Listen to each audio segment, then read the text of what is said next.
এই ভিডিওটিতে আমি উচ্চ মাধ্যমিকের দর্শন বা ফিলোসফি বিষয়ের শেষ মুহূর্তের জন্য অতি গুরুত্বপূর্ণ ৪৫টি এসএকিউ প্রশ্ন তোমাদের সামনে বলে দেব। এখানকার প্রত্যেকটা প্রশ্ন বিভিন্ন টেস্ট পেপারের পাতায় পাতায় রয়েছে, তাই আমার মনে হলো তোমাদের সামনে এই প্রশ্নগুলো তুলে ধরা খুবই প্রয়োজন। কিন্তু এই প্রশ্নগুলো পড়লেই যে তোমরা প্রত্যেকটা এসএকিউ প্রশ্ন কমন পাবে এমন কিন্তু আমি একবারও বলছি না, কেননা দর্শন বা ফিলোসফি বিষয় থেকে তোমরা প্রত্যেকে জানো অনেক এসএকিউ প্রশ্ন কিন্তু তোমাদের লজিক থেকে থাকে। তাই যে প্রশ্নগুলো প্র্যাকটিসের সেগুলো তোমরা প্র্যাকটিস করো, এবং এখানে যে প্রশ্নগুলো আছে, যে প্রশ্নগুলো তোমাদেরকে ভালোভাবে মুখস্থ করে যেতে হবে, সে প্রশ্নগুলাই কিন্তু দেওয়া আছে। তো দেখে নেব দর্শন বিষয় থেকে গুরুত্বপূর্ণ ৪৫টি এসএকিউ প্রশ্ন। ১ নম্বরে, যুক্তির বস্তুগত সত্যতা কাকে বলে? উত্তর, যুক্তির অন্তর্গত বচনগুলির সত্যতাকে যুক্তির বস্তুগত সত্যতা বলে। ২ নম্বরে, যুক্তির আকারগত বৈধতা কাকে বলে? উত্তর, আশ্রয় বাক্য থেকে সিদ্ধান্তের অনিবার্য রূপে নিঃসৃত হওয়াকে বোঝায় যুক্তির আকারগত বৈধতা। ৩, যুক্তির আকার কাকে বলে? উত্তর, একাধিক বচন গ্রাহকের প্রতীকী কাঠামোকে যুক্তির আকার বলা হয়। ৪, বিবর্তনের বৈধতার গুণ সংক্রান্ত নিয়মটি কি? উত্তর, আশ্রয় বাক্য ও সিদ্ধান্তের গুণ পৃথক হবে। ৫, বিসংবাদী বৈকল্পিক বচনের একটি দৃষ্টান্ত দাও। উত্তর, শ্যাম এখন কলকাতা আছেন অথবা শ্রীনগর আছেন। ৬ নম্বরে, অনুক শিকারজনিত দোষের একটি উদাহরণ দাও। উত্তর, যদি বৃষ্টি হয় তো তাহলে মাটি ভিজবে, এমন হয় যে মাটি ভিজবে, এমন হয় যে বৃষ্টি হয়েছে। এরপরে দেখে নেব ৭-এর দাগে, অসম বিরোধিতার একটি দৃষ্টান্ত দাও। উত্তর, এ বচন সকল মানুষ হয় মরণশীল এবং আই বচন কোনো কোনো মানুষ হয় মরণশীল। এটা হলো একটা অসম বিরোধিতার দৃষ্টান্ত। এরপরে ৮-এর দাগে, একটি মিশ্র বৈকল্পিক ন্যায় অবৈধ হলে কি দোষ হয়? উত্তর, একটি মিশ্র বৈকল্পিক ন্যায় অবৈধ হলে বিকল্প শিকারজনিত দোষ বা বিকল্প পরিগ্রহণ দোষ ঘটে। ৯-এর দাগে, অস্তিত্বমূলক তাৎপর্য কাকে বলে? উত্তর, কোনো বচনের মাধ্যমে যদি অন্তত কোনো একটি ব্যক্তি বা বস্তুর অস্তিত্বকে ঘোষণা করা হয় তবে তাকে অস্তিত্বমূলক তাৎপর্য বলা হয়। ১০-এর দাগে, পরিপূরক শ্রেণী কাকে বলে? উত্তর, মূল শ্রেণীর বিরুদ্ধ শ্রেণীকে পরিপূরক শ্রেণী বলা হয়। ১১-এর দাগে, শূন্যগর্ভ শ্রেণী কাকে বলে? উত্তর, যে শ্রেণীর অন্তর্ভুক্ত কোনো বস্তু বা ব্যক্তির বাস্তব অস্তিত্ব নেই তাকে শূন্যগর্ভ শ্রেণী বলে। ১২-এর দাগে, সংযৌগিক বচন কখন সত্য হয়? উত্তর, একটি সংযোজিক বচনের সবগুলি সংযোজী যখন সত্য হবে তখন সংযৌগিক বচনটি সত্য হয়। এরপর ১৩-এর দাগে, বৈকল্পিক বচন কখন মিথ্যা হয়? উত্তর, সব বিকল্প মিথ্যা হলে সমগ্র বৈকল্পিক বচনটি মিথ্যা হয়। প্রত্যেকটা প্রশ্ন গুরুত্বপূর্ণ, ভালোভাবে পড়ে যাবে, এখান থেকে অনেক প্রশ্নই তুমি কিন্তু কমন পেয়ে যাবে। আর বারবার বলছি, কেউ ভেবো না যে এগুলার মধ্যে ১৬টা এসএকিউ প্রশ্নই কমন পাবে, কেননা দর্শনের ক্ষেত্রে আমি তোমাদেরকে গ্যারান্টি দিয়ে বলতে পারছি না, কেননা দর্শন থেকে লজিক থেকেও কিন্তু অনেক এসএকিউ প্রশ্ন দেওয়া থাকে যেগুলো তোমরা যদি প্র্যাকটিস না করো তাহলে কিন্তু তার উত্তর করতে পারবে না। তাই বারবার বলছি, যে প্রশ্নগুলো মুখস্থ করার মতো সেগুলোই কিন্তু এখানে দেওয়া আছে, আর বাকিটা তোমাদেরকে কিন্তু এক্সট্রা প্র্যাকটিস করতে হবে। আমি যদি বলতাম যে এখান থেকে প্রত্যেকটাই কমন 100%, তাহলে এটা আমার ভুল হবে, কেননা আমি চাই তোমাদের উচ্চ মাধ্যমিক পরীক্ষায় ভালো রেজাল্ট করাতে। তাই বন্ধুরা, তোমরা এই প্রশ্নগুলো ভালোভাবে দেখে রাখবে। ৪৫টা এসএকিউ প্রশ্ন, কিন্তু এটার উপর নির্ভর করবে না যে এই ৪৫টার মধ্যেই কমন পাবো। এখান থেকে অনেক এসএকিউ কমন পাবে, এতটুকু আমি তোমাদেরকে বলছি। তাই বন্ধুরা, ভিডিওগুলির মাধ্যমে একটু হলেও উপকৃত হয়ে থাকলে অবশ্যই চ্যানেলটি সাবস্ক্রাইব করে পাশে থাকা বেল আইকনটি প্রেস করে রাখো, তাহলে আমি তোমাদের জন্য উচ্চ মাধ্যমিকের নেক্সট ভিডিও বানাতে কিছুটা মোটিভেট ফিল করব। এরপরে দেখে নেব ১৪-এর দাগে কি আছে, শত মিথ্যা বচনাকার কী রূপ? তোর উত্তর হয়ে যাবে, যে বচনাকারের সকল প্রতিস্থাপন দৃষ্টান্ত মিথ্যা হয় তাকে শতমিথ্যা বচনাকার বলে। যেমন P.P বচনাকারটি হলো শতমিথ্যা বচনাকার। এরপর দেখে নেব ১৫-এর দাগে, মন্দ উপমা যুক্তির একটি উদাহরণ দাও। উত্তর, মানুষের মতো উদ্ভিদের জন্ম, বৃদ্ধি এবং ধ্বংস আছে।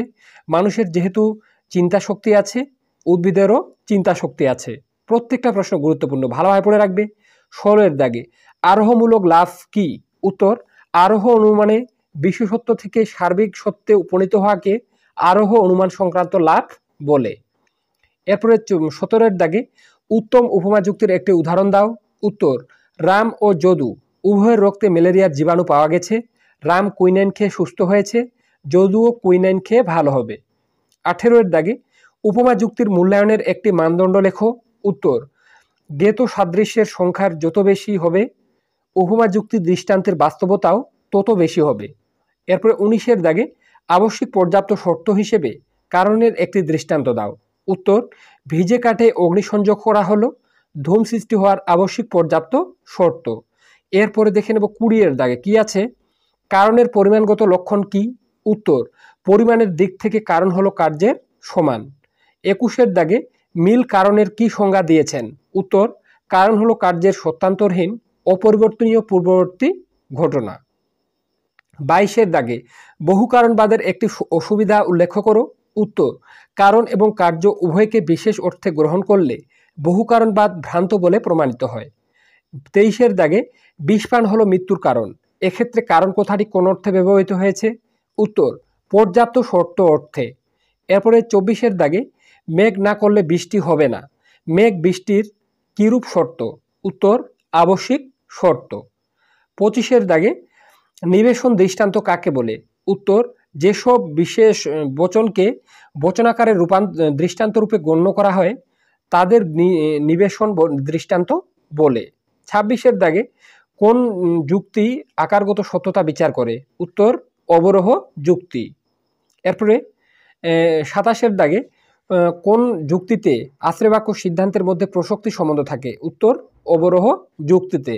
এরপর দেখে নেব 28-এর দাগে যুক্তি কথাটি কয়টি অর্থে ব্যবহৃত হয় ও কি কি? উত্তর, দুটি অর্থে, যথা 1 নম্বর সংকীর্ণ অর্থে এবং 2 নম্বর ব্যাপক অর্থে। 29-এর দাগে আরোহ দৃষ্টান্ত শব্দের অর্থ কি? উত্তর, আহরণ করা। 30-এর দাগে নিরপেক্ষ বচনের কয়টি পদ থাকে ও কি কি? উত্তর, দুটি, যথা 1 নম্বর উদ্দেশ্য পদ এবং 2 নম্বর বিধেয় পদ। এরপরে 31-এর দাগে একটি নিরপেক্ষ বচনের কয়টি অংশ ও কি কি? উত্তর, 4টি, যথা মানক, উদ্দেশ্য, সংযোজক ও বিধেয়। এরপরে 32-এর দাগে বিরোধিতার বর্গক্ষেত্র কাকে বলে? উত্তর, বচনের বিরোধিতার শ্রেণীবিভাগকে সহজে মনে রাখার জন্য একটি বর্গাকার ছকের সাহায্য নেওয়া হয়, এই ছককে বিরোধিতার বর্গক্ষেত্র বলা হয়। এই প্রশ্নটা খুবই গুরুত্বপূর্ণ, ভালোভাবে পড়ে রাখবে। 33-এর দাগে অমাধ্যম অনুমান কয় প্রকার? উত্তর, 9 প্রকার। 34-এর দাগে সংক্ষিপ্ত নে কাকে বলে? উত্তর, কোন নে অনুমানের অন্তর্গত কোনো বচন বা অবয়ব যদি অব্যক্ত থাকে তাহলে তাকে সংক্ষিপ্ত নে বলা হয়। তো বন্ধুরা, বারবার বলছি, এখানকার প্রত্যেকটা প্রশ্ন গুরুত্বপূর্ণ, কিন্তু কেউ ভেবো না যে 45টার মধ্যেই প্রত্যেকটা কমন পাবে, এমন কিন্তু না। কেননা দর্শনের ক্ষেত্রে শুধুমাত্র এমনভাবে বলা যাবে না, কোনো টিচার তোমাদেরকে বলে দিতে পারবে না এই কয়েকটা এমসিকিউ বা এসএকিউর মধ্যে প্রত্যেকটা কমন পাবে। তাই যারা তোমাদের ইউটিউবে বলছে যে এই কয়েকটা এমসিকিউ প্রশ্ন পড়ে যাও দর্শন বিষয় থেকে, বিশেষত বলছি, তারা কিন্তু তোমাদেরকে ঠকাচ্ছে। তাই বন্ধুরা, বারবার বলছি, কথাটা ট্রাস্ট রেখে এই প্রশ্নগুলো ভালোভাবে মুখস্থ করে যেও। এর সাথে দর্শন বিষয় থেকে কিন্তু আরও কয়েকটা এসএকিউ প্রশ্ন তোমরা নিজেরা প্র্যাকটিস করবে টেস্ট পেপার থেকে। তো চলো দেখে নেব এরপরে 35-এর দাগে শতাপেক্ষ বচন কাকে বলে? উত্তর, যে যৌগিক বচনের সামগ্রিক সত্য মূল্য তার অঙ্গ বচনগুলির সত্যমূল্যের অপেক্ষায় থাকে, যে সে যৌগিক বচনকে বলা হয় শতাপেক্ষ বচন। 36-এর দাগে বস্তুগত সমমানতা কি? উত্তর, যখন দুটি বচনের সত্যমূল্য এক বা অভিন্ন হয় তখন তাকে বলা হয় যে বচন দুটির বস্তুগত সমমানতা আছে, যেমন পি সমান সমান কিউ। এরপরে 37-এর দাগে অস্তিত্বমূলক তাৎপর্য ধারণার প্রবক্তা কে? উত্তর, জর্জ বুল। এরপর 38-এর দাগে এমটিপি ও এমপিটি এর সম্পূর্ণ নাম কি?